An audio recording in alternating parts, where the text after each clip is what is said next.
They are images played across the news all summer. Hundreds of migrants who've spent weeks living in this makeshift camp near Calais known as the Jungle, and every day risk their lives attempting to cross into the UK. Their struggle inspired a group of friends from London to help. The government weren't doing anything at all. I think it's a humanitarian issue, and there's no charities on the ground either, so it kind of made me really think, well, maybe I just need to go myself.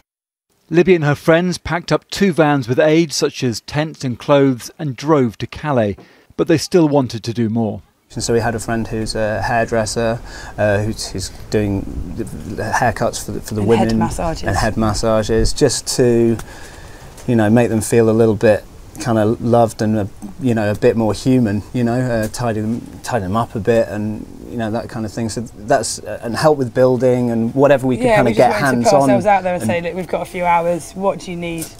Yeah, there's a huge shortage of people. They desperately need help with so many different things.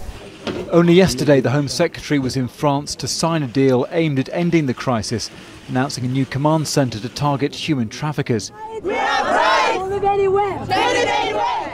The response from migrants, chants of "we are not animals," before the police moved in. Libby and Paul think the government has failed to see the human side of the crisis.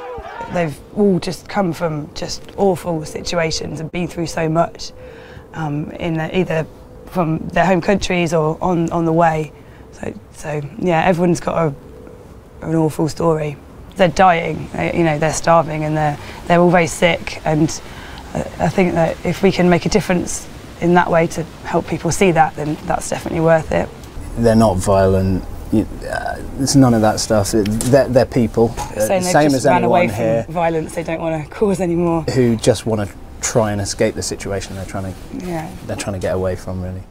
The friends are planning to return to Calais next month. 100 people have already volunteered to go with them, including a couple of doctors. They'll stay a few days this time and help where they can. Toby Sadler, ITV News.